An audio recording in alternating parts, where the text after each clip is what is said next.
We have a city to burn. World premiere.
Exclusive.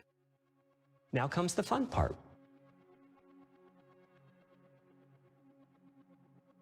Let's make a toast to the damned, waiting for tomorrow when we're played out by the band, drowning out our sorrows. What will become of us now? At the end of time, we'll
will become of us all at the end of the line? Will we live? Will we die? You can take my heart and hold it together. Hey guys, it's Geoff Keighley, and we are 10 minutes away from the showcase event, live streaming around the world. I'm so excited to share this with you. We will see you in 10 minutes for today's live stream as part of Summer Game Fest. Thanks for tuning in. See you in a few.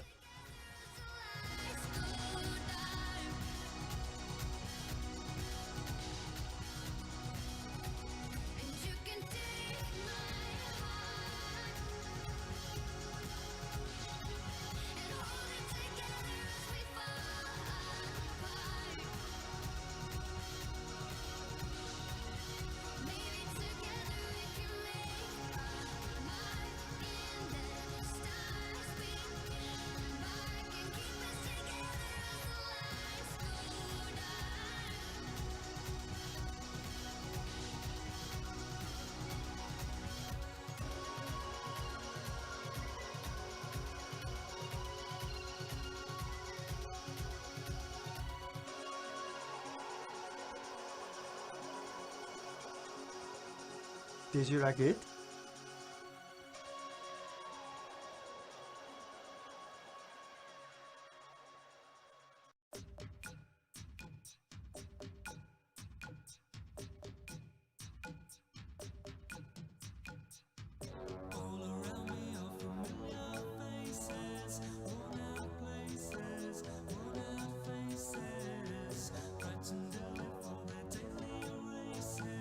Going nowhere,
World Exclusive. premiere.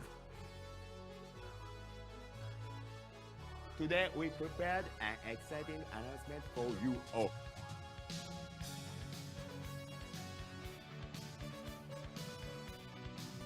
Exclusive. Did you like it? Now comes the fun part.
Hello, I'm Brian Karras, Technical Director of Graphics here at Epic Games. Hi, I'm Jérôme Plateau, Art Director of the Special Project. A few years ago, we got together as a team and brainstormed where we thought we could push forward the state of the art in real-time graphics. There were two key areas that stood out. The first Dynamic global illumination. Beautiful bounce lighting instantaneously. I don't have to be constrained to do a game where the world has to be static, and I'm able to iterate a lot faster. And we call this new system Lumen. We're about to show you what it is capable of. But first, there was another area that we thought we could push forward. Truly virtualized geometry. The artist wouldn't have to be concerned over poly counts, draw calls, or memory. We could directly use film quality assets and bring them straight into the engine. And that's a big deal for artists. I just want to be able to import my ZBrush model, my photogrammetry scan, my CAD data without wasting any time optimizing, creating LODs, or even lowering the quality to make it hit frame rate. In the end, that's what it's all about. Art that just works. And we call this new technology Nanite. Here is the future of Unreal Engine running live on a PlayStation 5. Awesome, let's take a look at it. This has to be the right way.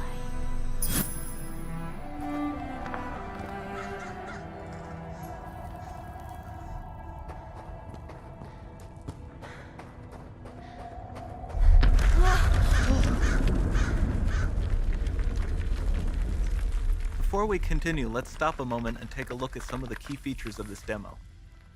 Much of what you see was built with Quixel Megascan assets, but instead of using the game versions, we used the cinematic versions, which would typically only be used in film. There are around 1 million triangles each, and thanks to virtual texturing, they all use 8K textures as well. Nanite can render an insane number of triangles very quickly. There are over 1 billion triangles of source geometry in each frame that Nanite crunches down losslessly to around 20 million drawn triangles. What does that many triangles look like? This isn't noise. These are the triangles, each a different color. Most are so small that they look like noise. Nanite achieves detail down to the pixel, which means triangles are often the size of pixels. This amount of geometric detail requires shadows to be pixel accurate as well, and Nanite can do that too.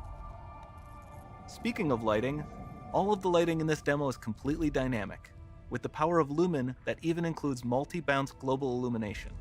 No light maps, no baking here. Without GI, all of that beautiful lighting is gone. With Lumen enabled, we can move the light and the bounce changes instantly. Okay, let's keep going.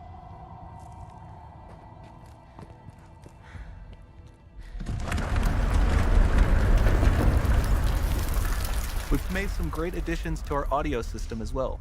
Convolution reverb allows us to measure reverberation characteristics of real spaces, like actual caves that we sampled, and reproduce them in virtual spaces. Sound field rendering allows us to record and play back spatialized audio.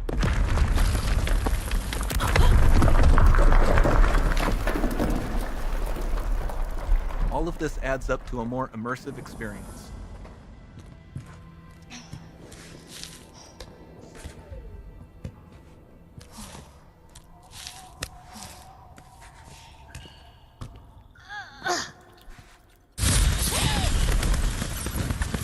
This swarm of bats was created with our Niagara effects system. Particles in Niagara can now talk to one another and understand their environment like never before.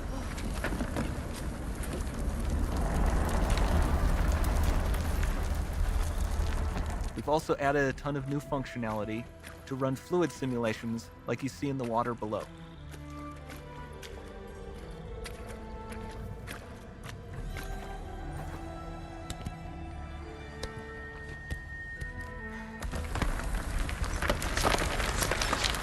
The demo runs on our chaos physics system.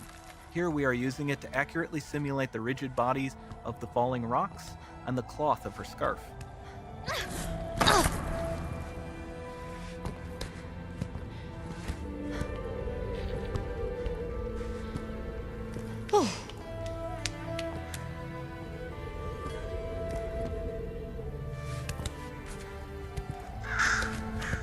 Now that the environment is so complex, we've needed to greatly improve our animation systems to adapt. We've added predictive foot placement and motion warping, which dynamically modifies IK and body position to look more natural. For the character to more realistically interact with the environment, we've added the ability to trigger seamless contextual animation events, like her hand on the door. Looks promising.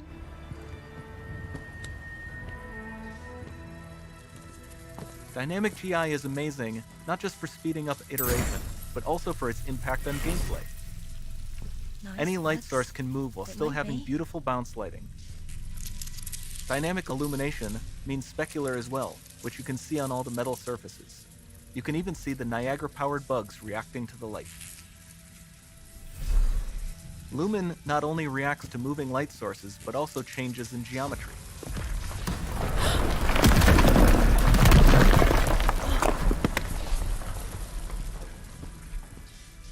Remember we mentioned high poly assets?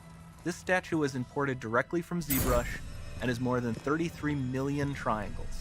No baking of normal maps, no authored LODs.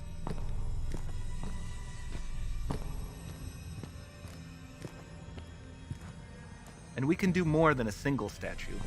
There are nearly 500 of that exact statue at the same detail level placed in this room, for a total of over 16 billion triangles from statues alone. Over this entire demo, there are hundreds of billions of triangles.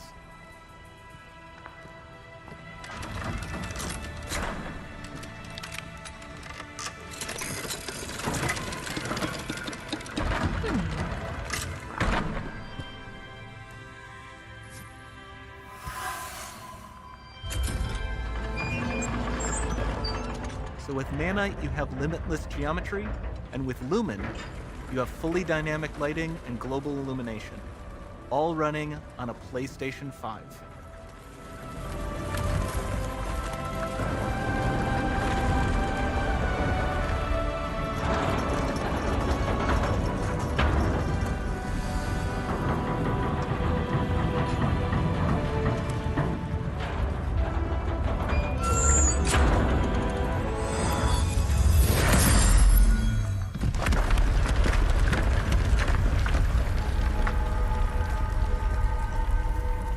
There's not much time left. And this doesn't need to be constrained to small rooms. It can stretch all the way to the horizon. The portal, it's open. Don't fail me now.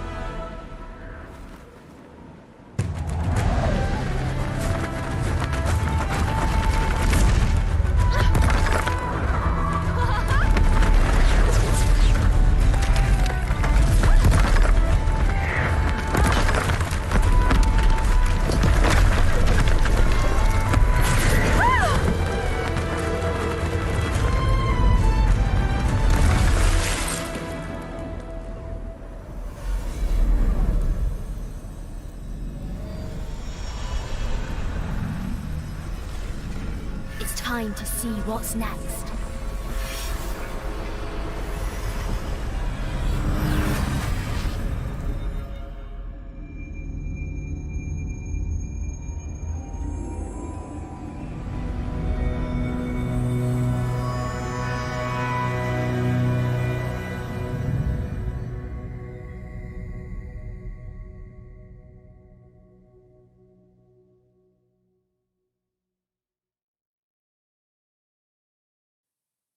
There you go. The Unreal Engine 5 is real, and that was the first real-time footage of something running on the PlayStation 5 as well. Such a amazing day, I think, for gamers to get a glimpse at where games are going next. And now it's my honor to be joined by three guys from Epic to talk a little bit about today's announcement. Of course, we've got Tim Sweeney, Kim LeBerry, and Nick Penwarden. Guys, thanks for joining me here virtually. This is a really big and exciting day. I mean, I think I just was so blown away when I saw this footage about what UE5 can do. And Tim, this is, I know, a special moment for you to have, put a 5 on this Unreal Engine. I remember the first time you showed me the original Unreal Engine. I think it was like 1996 at E3 at a Marriott Marina Del Rey. And I was looking back last night at like the old Next Generation magazine cover with like, can you believe this is what a PC screenshot of the original Unreal Engine, how far we've come.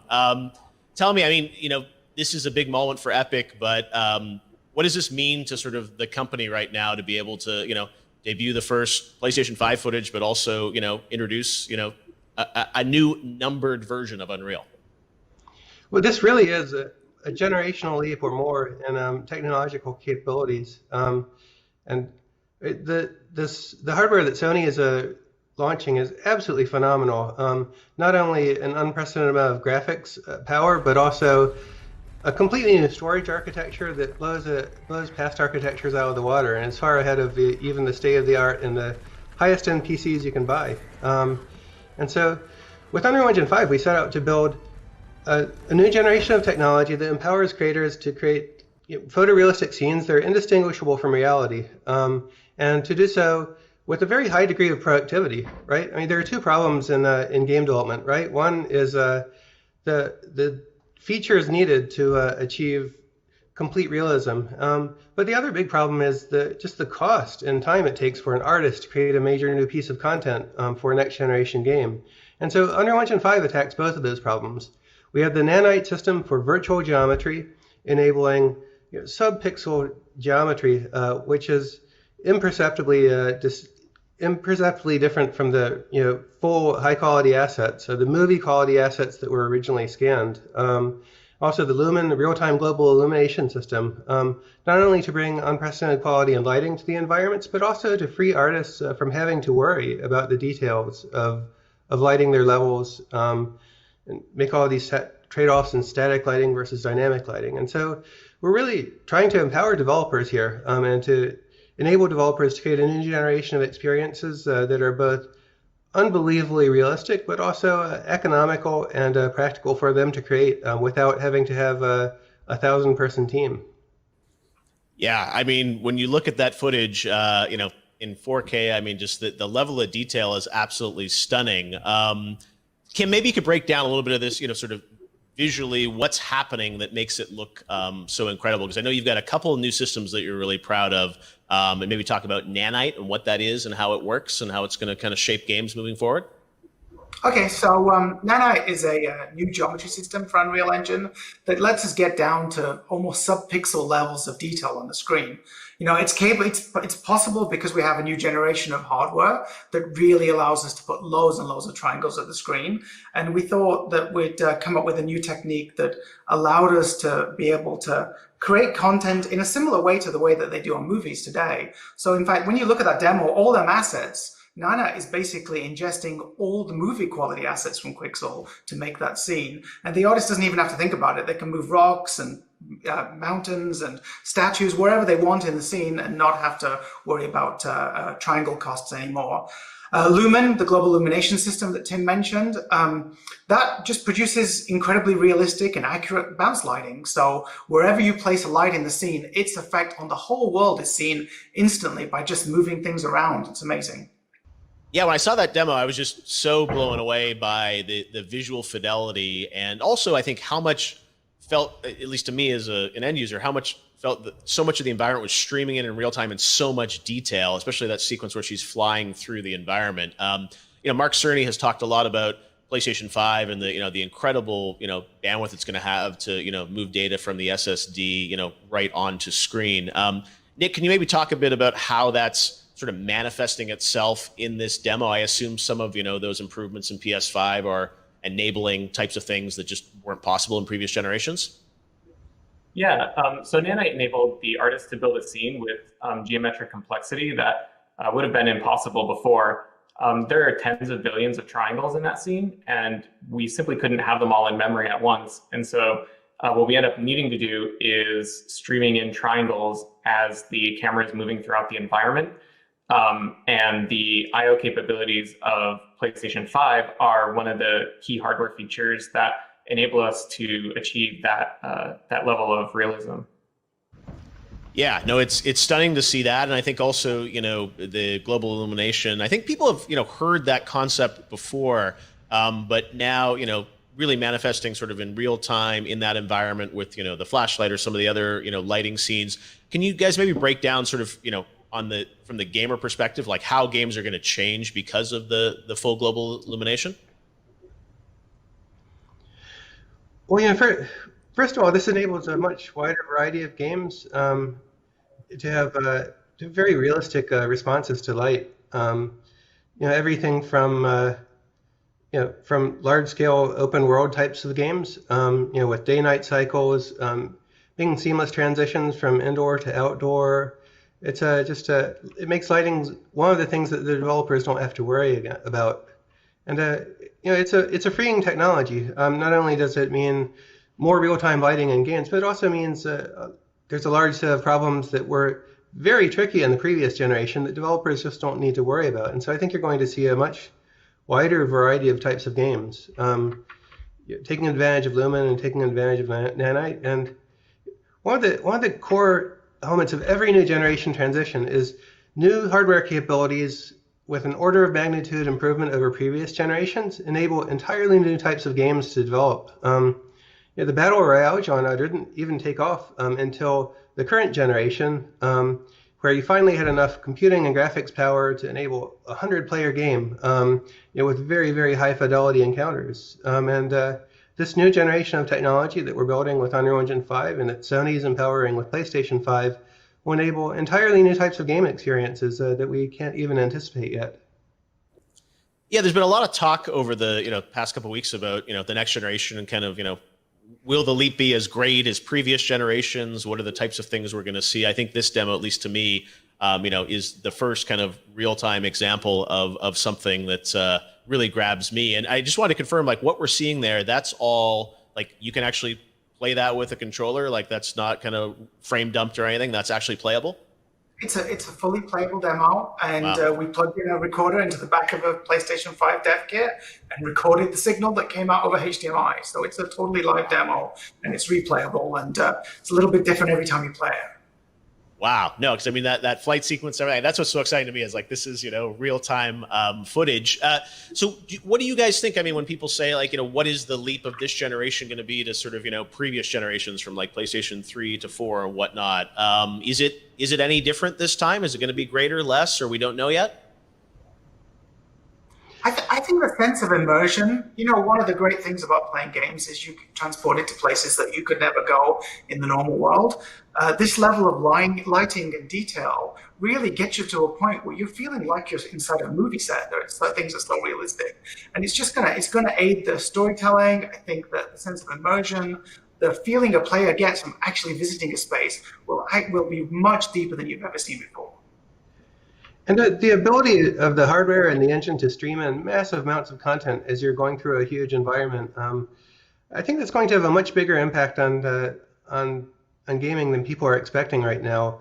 Until this next generation of hardware, previous generation console games had to be built to load data off of a spinning mechanical device, right? That has its roots in the 1950s, and now. Sony's storage system is absolutely world class. Not only the best in class in console, but also the best on any platform, better than high-end PC. I think this is going to enable the types of immersion that we only could have dreamed of in the past. The world of loading screens is over, and the days of pop-in and geometry popping up as you're going through these game environments are ended, and the resulting effect is the ability to build games that are fully immersive from start to finish over hundreds of hours of gameplay, if that's your game.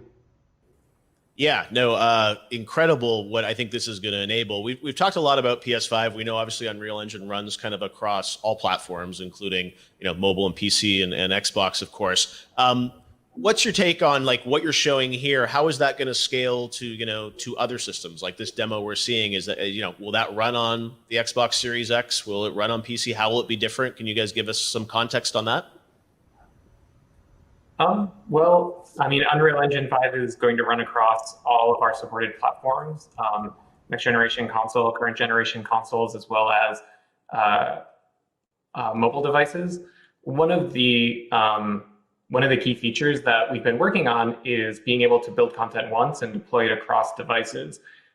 So on higher end hardware where we can support Nanite directly, we'll be able to render scenes at the fidelity that you just saw, like on PlayStation 5. For, say, an Android or iOS mobile device, what we will be able to do is have tools that help to scale that content down so that you'll be able to take the game that you built at the highest fidelity level for console and bring it to all other devices. Tim, do you have a sense between like sort of all the, like Xbox, PlayStation, all these other systems, like sort of, they've made somewhat different choices, also some similar ones, obviously with SSDs in both. Do you have a sense of how they're going to sort of compare in terms of power, or, how you look at sort of like the overall landscape? Well, we love all of our babies, and we can't make comparisons or pick favorites. But the nanite technology we showed here is going to run across all next generation consoles and high-end PC. And most importantly, this is what's possible in the absolute best hardware that's going to exist at the end of the year. But these experiences you build, we will help developers scale down to every device that exists in the world. And we really hope to empower all developers to do what we've done with Fortnite in this generation, which is build an absolutely no sacrifices high-end console game, and then bring it to every device, including scaling it down to iOS and Android devices from years ago, so that we can reach a much larger audience of gamers than just the hardcore some 200 million console players in the world. So Kim, I know a lot of gamers around the world watched that footage and said, wow, I want to play that, but I'm sure they're also trying to kind of extrapolate out of that, since it's, this is not a game, it's a demo, how their games are going to feel different in the next generation. And one of the things that I really took away from it was that flight sequence at the end, which was just incredible, and with the sort of the rubble coming down and things moving.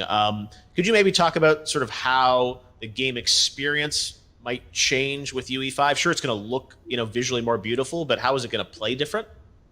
So traditionally on this current generation, if you wanted to make a photorealistic environment, the way that people do that is they bake lighting into the environment. The problem with that means the environment is not dynamic. You can't move things around. You can't incorporate user-generated content because you don't know what it is prior to shipping your game. But with this technology, with the Lumen technology and Nanite, it means that worlds can be super rich and super dynamic. So not just destructible components, but mutating components and things that change beyond the release of the game. Every day, an environment could have grown and changed, and that can all be calculated live. And does that extend to I assume like destructible environments and whatnot, and allowing people to sort of, really that sequence in the flight where you sort of, saw the sort of tower crash down or whatever. That felt to me, I just hadn't seen that level of detail in a game like that. And some games like Uncharted or whatever sometimes have big destruction moments, but it felt like that was so detailed and so realistic. Is that partially because you can now move the environment more in real time? Yes, and even effects like when we open that big dome where all the statues are, the light just floods in and bounces all over the place. You really, the way you would have had to do that in the past is you would have to cheat. And now it can be fully dynamic. You can blow a hole in the sky and the light will come through, and even choose randomly colored lights. If you put them into the scene as a player, then they're going to have an effect on the whole world and it'll still look realistic. So in the past, you could get that effect, but it would have to be sort of pre-calculated, I guess? Is that how it worked? Yeah, exactly. And even if you want to, like if you're saying you're in a dungeon and you place a light, you see you've got a candle that you happen to have in the game and you place it, that will bounce around corners. So you can explore with limited light sources, and the old-fashioned gag of having a flashlight beam isn't what you need anymore. You can actually use light in really interesting ways. Yeah, and even beyond games, Unreal Engine has been applied to so many amazing aspects of entertainment. Of course, I think everyone knows The Mandalorian, how that used Unreal Engine, and there's the Weather Channel. There's so many other uses of UE. Can you guys talk about how sort of UE5 is going to kind of tie into those experiences? And I think I assume you see this convergence of kind of everything coming together through an engine like Unreal in terms of just realizing entertainment. How will UE5 sort of be used in those fields, or how will that change the pipeline for non-game experiences too? So one of the great things about Nanite is that it finally allows content creators of all kinds to be able to use movie quality assets. So there really won't be a difference. If you're building an environment for a film versus a video game, or you're making an IP that's transmedia, you can build things the same way now. And that was we had so much exposure to film customers over the last few years using our engine that we really wanted to remove the barrier for them and for all game makers. Right now, you pick a high resolution asset you want, you load it in. You don't have to think about making levels of detail or normal maps or any of the usual stuff that goes with making game content. It's a pretty freeing experience for anybody trying to tell a story or to make an experience. That's amazing. So, in the eyes of a consumer, like you'll see an asset that's in, a movie, and that they literally can drag that over to the game now. Whereas I guess in the past they would have to sort of, reduce down the polygons and kind of scale it down for a game engine. Yeah, and in fact, actually, Quixel, that's also part of Epic. Their assets, they come when you take an asset from the Quixel store. There is a movie quality version that would be used in movies. I guess they were involved a lot in the Jungle Book movie a few years ago, and many movies today use Quixel assets. And they also have versions of them assets that are suitable for games. Now, you don't have to have that distinction. Nanite will just take the movie asset and do the right things with it. One of the things I know when you guys moved to UE4, a lot of people, were worried about, it's breaking some of the pipeline of things that people had done previously. And it sounds like with this engine, you're saying it's going to be kind of a pretty seamless transition to UE5, right? That's important for you, sort of have the forwards compatibility? Yeah, absolutely. We want to support developers bringing their games from UE4 to UE5. And in fact, we will be doing that ourselves with Fortnite. So we will be shipping Fortnite on next generation console on UE4.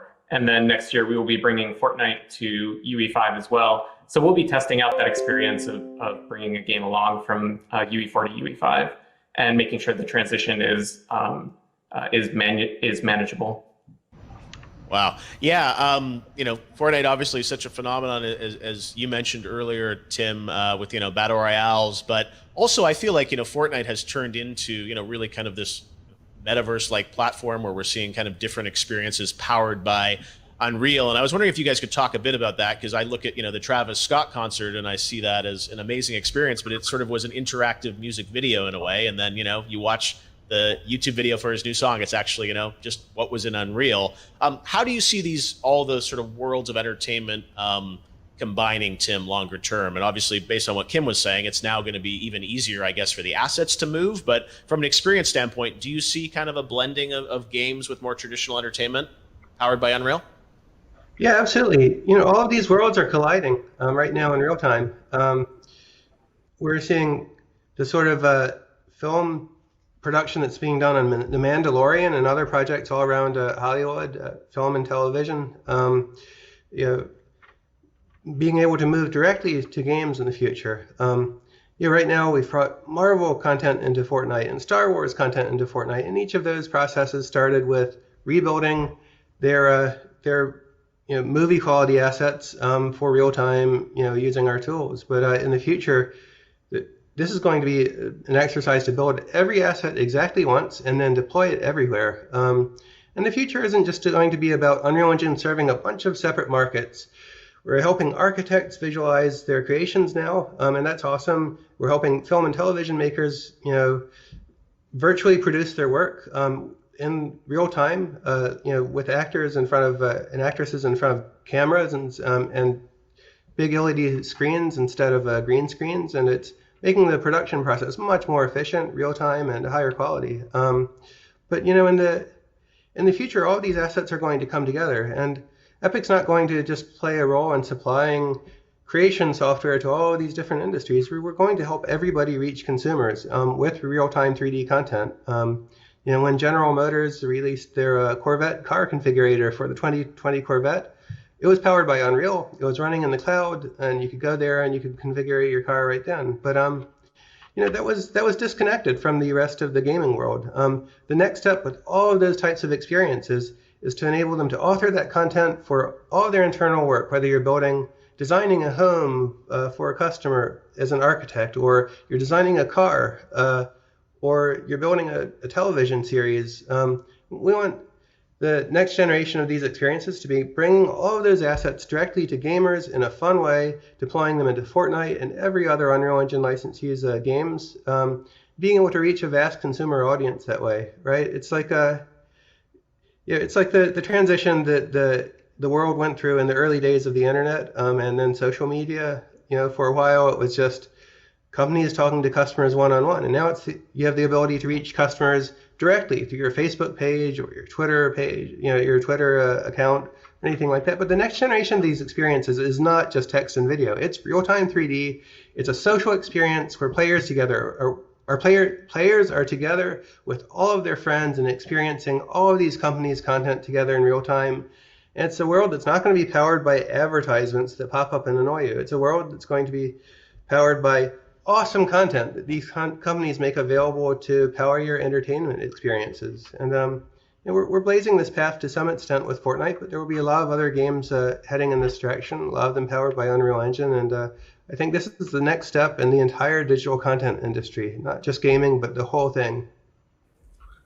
I couldn't agree more. It's so exciting to feel that games are going to be at the center of this. But as you said, I think, this, like those shared experiences that you're having in Fortnite, even, a concert experience, there's no gunplay or combat involved. It's just a shared kind of experience, which is so compelling.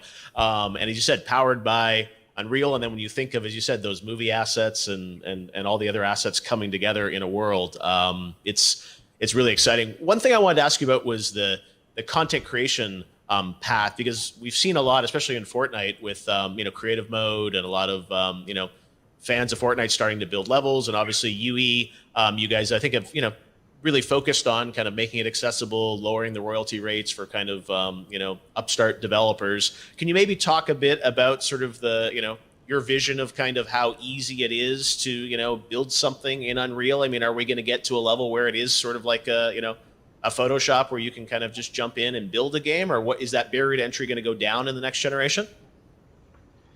Epic is working to address the whole range of content development scenarios, all the way from your AAA game developer or your feature film in Hollywood being produced using world-class photoreal assets, all the way down to indie game experiences and content creation for the 100 million people who want to build stuff but aren't professional modelers and haven't had training in that. And the continuum of experiences spans Fortnite Creative, which has been used by over 100 million people, all the way up to Unreal Engine 4 and the Unreal Editor, which is an insanely powerful piece of software that's actually pretty complicated to learn. But over time, these tools and technologies will be coming together in some exciting ways, and we're not ready to talk about all of it yet. But Epic is really thinking about and putting a lot of effort into addressing the entire continuum of content development and content deployment scenarios.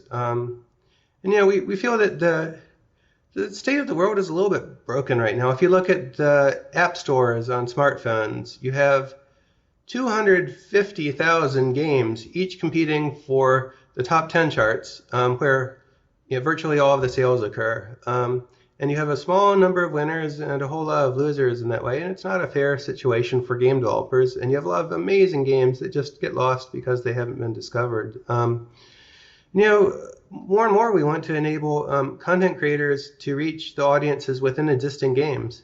And this has been part of the industry since the days of Quake and Unreal Tournament, when user mods became possible, and we and id Software released our first tools so the community could start building their own stuff. And now it's reached a scale of hundreds of millions of users. If you look at what Fortnite is doing, and Minecraft and Roblox enabling user content creation, but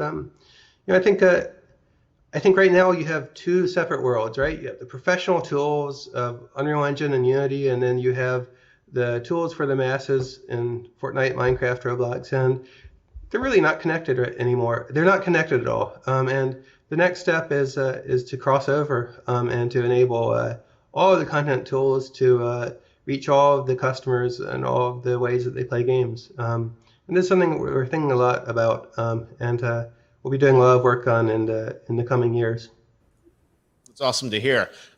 We've talked a lot, obviously, about like graphics and lighting and things that are very powerful and visual that grab you. But I want to talk about the underlying architecture a little bit, and things especially like online services. And I know that's something that Epic has focused on, about kind of connecting people, even crossplay, but also finding ways to kind of bring communities together. And I guess some of that's tied to UE5, but also it's just a general platform approach. But can you maybe share a bit on kind of your vision on the other aspects of Unreal and Epic, and how that's going to sort of evolve over the next few years too?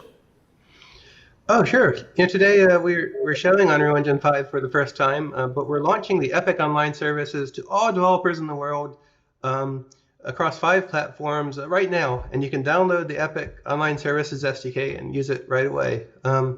What this is the set of all of the online features that we built for Fortnite, including cross-platform friends that span 7 platforms, enable players to connect together with all of their friends everywhere. Despite the different account systems and friend systems that exist on each platform, on the console platforms and on Steam. We're opening it up to all developers for free. And the goal here is to help all developers work together to accomplish what we accomplished with Fortnite, and to build a cross-platform social ecosystem together with all of the other developers in the industry, right? Instead of players being siloed into the one platform they're playing on, we want them to be able to reach all of their friends everywhere, but also build up friends across multiple games. And that's the really interesting thing about the Epic account services that we're launching. If you choose to use Epic accounts in your game, then you can reach the entire Fortnite player base, which is over 350 million accounts worldwide. And more importantly, it's 2.2 billion social connections between players. When 2 players become online friends and start playing together, those friend connections now persist across games, from all of the different publishers who choose to use these services. And so, it's the most open set of services that have been launched to date, and it really helps to bridge the gap, that's existed on all of the other platforms. And until recently, it was really only Epic, EA, Activision, the really big companies with a huge set of development resources that had the capability of building that sort of thing. But now this is open, and it's approved by all 3 of the console makers for use on their platforms, and it's ready for all game developers to adopt. And so we're really trying to help the industry get to a better place. And we think, the core of the game industry are these 300 million hardcore gamers across high-end PC and console, but there are billions of gamers worldwide, and I think the next stage of the industry's growth is going to come from connecting these audiences, not with low-end casual games on one set of platforms and high-end games on another set of platforms, but getting all of the players to play together and enabling all developers to release their games on all platforms, as we did with Fortnite. Yeah, I think that's such an interesting idea that, these gaming platforms almost become, it's another social network now, right? And I know you guys have House Party that's been very successful over the past few months especially, but it feels like now, you talk those numbers with Epic Online Services, it starts to feel like this is, a Twitter or a Snapchat or an Instagram and sort of this way to kind of connect people. Is that part of your longer term vision, is that people will use sort of these game services as kind of a gateway to connect with people, and games are a part of it, but also just the larger sort of social graph will be kind of the gateway to it will be through a game engine? Well, what we're building here is the opposite of a walled garden, right? We're enabling all publishers to use all of their different account systems and connect using these services. And we're working with all of the different console makers and other platforms and services to help interconnect them. The most interesting thing about this, and if you start playing Fortnite on PlayStation and then you want to play the game on the iOS device, on iOS you can log in with your PlayStation account, and then you get all of your PlayStation progress transferred over. If you start playing on PC, then you create an Epic account.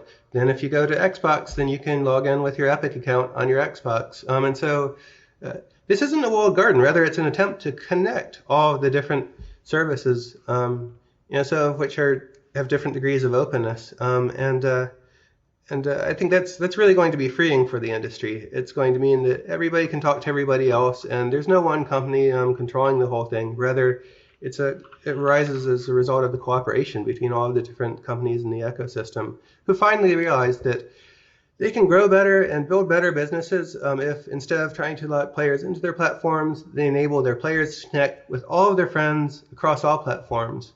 Because we have a lot of devices in our lives, and everybody who has an Xbox or a PlayStation also has an iPhone or an Android device, to really enable the next generation of industry growth, we've got to be able to connect all of these users with all of these friends and set aside kind of the old feuds that defined previous generations of the console business.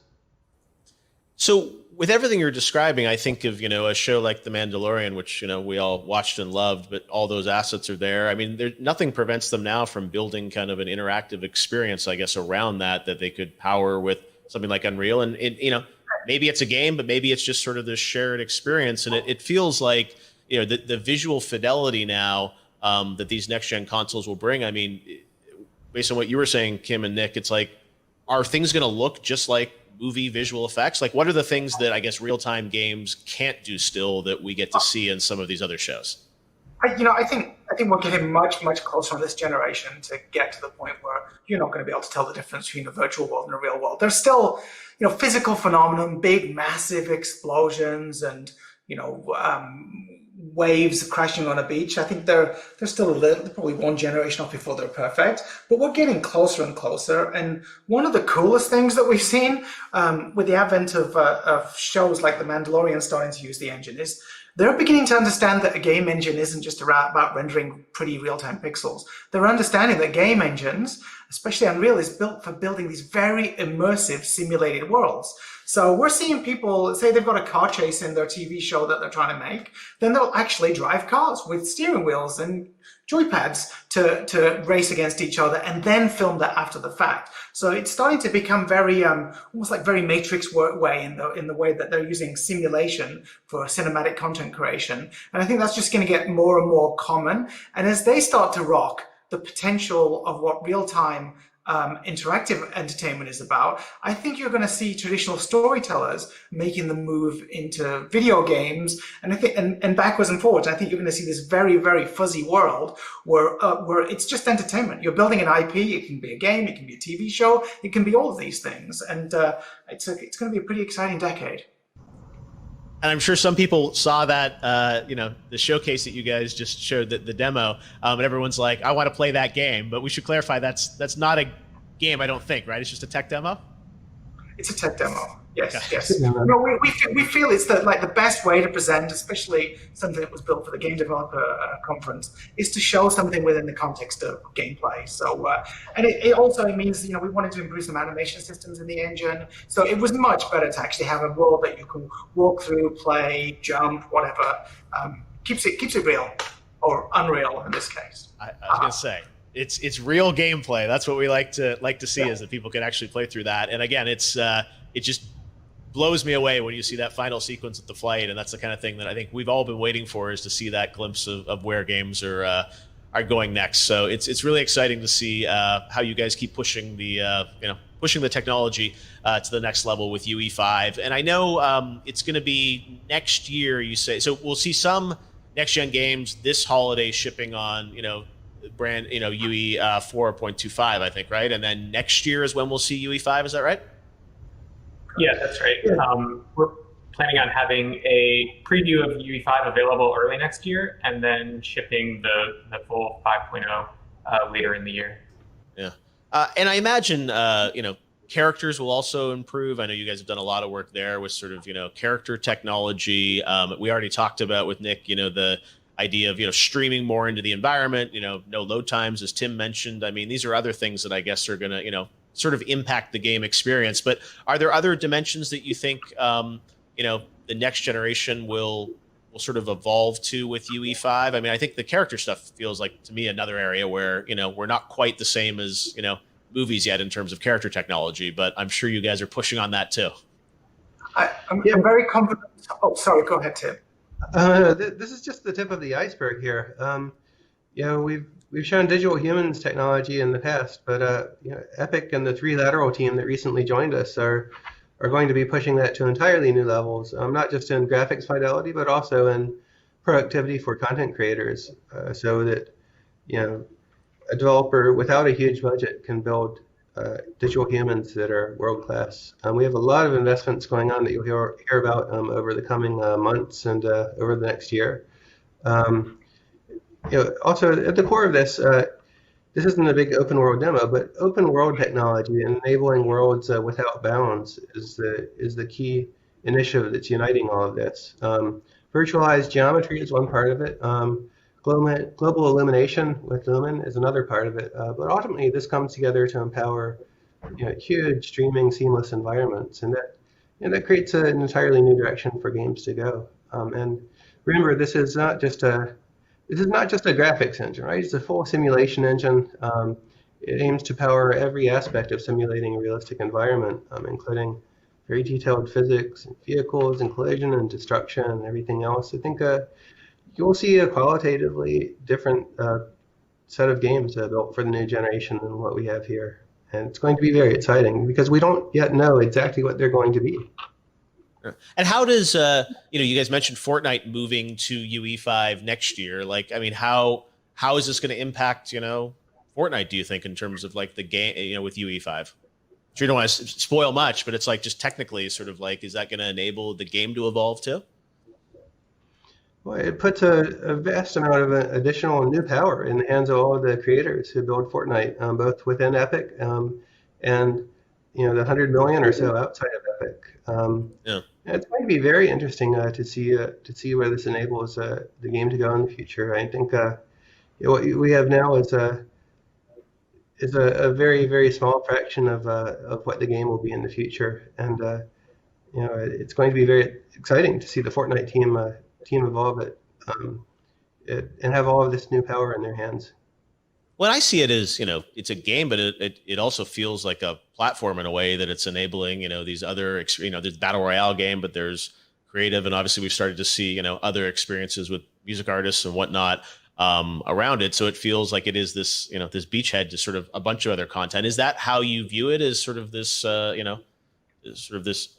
I mean, people have used the term, sort of metaverse, but is that sort of the longer term vision? Is that Fortnite can sort of grow to wherever creators want to take it? Yeah, they define a platform as an ecosystem in which most of the content is not created by the company that operates it, right? And I think if you look at Fortnite today, it's not that, but anything's possible in the future. I think that's a very interesting direction for the whole game business. Every game developer is thinking about this problem of how to not limit their experience by the 10 or 100 or 1,000 people on their development team, but how to uncap the entire world's creativity to enable an entirely new generation of game experiences to be developed in an entirely new way. Yeah, well, I think UE5 obviously shows the high end of the aspiration for everyone to, what they'll eventually be able to maybe make. And yeah, that demo is absolutely stunning. Before we go, I wanted to ask you, like, that demo, how long did it take you guys to build? How many people worked on it? Can you give us a sense of, like, how that came to life? Well, we started thinking about it straight after GDC was when we started thinking about it. We knew Brian's nanite technology was beginning to come online, and but the bulk of the work, I would say, the bulk of the work started from sort of September through to March. And I think the team, it probably peaked over this, but I think it was about 24 people that worked on the project overall. And with a bit of help from our friends at Quixel, if it hadn't been for the Quixel Megascan library, we couldn't be able to populate that world. Yeah, well, I'm sure everyone looks at that and says, I want to play that game. And I know we're not necessarily going to get it, but it hopefully will inspire a lot of creators around the world about what will be possible, with UE5 and also the next generation systems. So, I feel real excited now about what we're going to get to see for the rest of the year for all these next gen games and, of course, into the future. Thanks, as always, for joining me, guys. It's great to see the first look at UE5 and hear about where Epic's going. And the future looks quite bright. Thanks, guys. Cool. Thank you. Thanks. Bye. Chat.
graphics.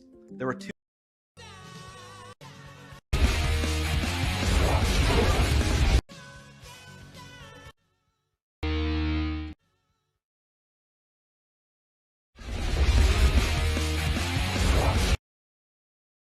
So the next generation.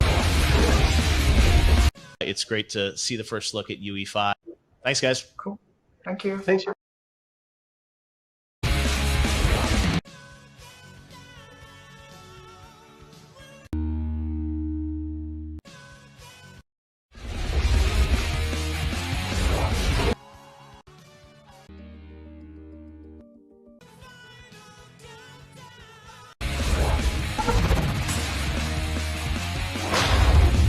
Hello, I'm Brian Karras, Technical Director of Graphics here at Epic Games.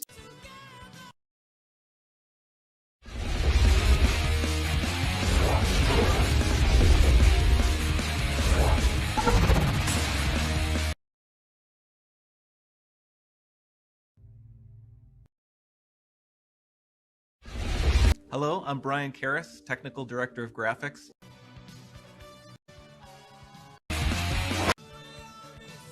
Hello, I'm Brian Karras, Technical...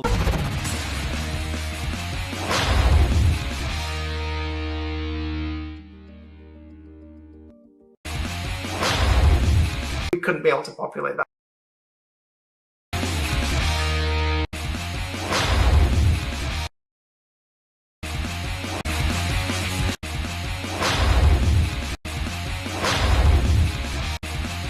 But I think it was about... It's great to see the first look at UE5.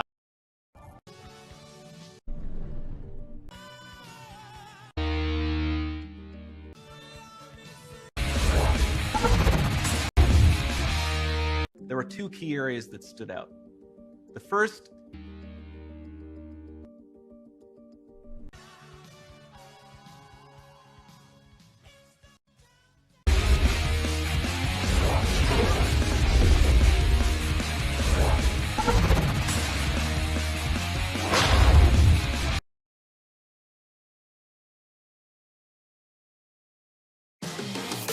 Fabletics is back with an all-new line of leggings and bras fitted to make you feel cute and confident. Our latest leggings are available in multiple styles, colors, and patterns, and come with convenient pockets to keep you organized. Pair them with one of our new bras, which come in a range of on-trend styles and support levels. Whether you're wearing Fabletics to brunch or yoga, you'll look and feel your best. Get your first 2 pairs of leggings for just $24, only at Fabletics.com.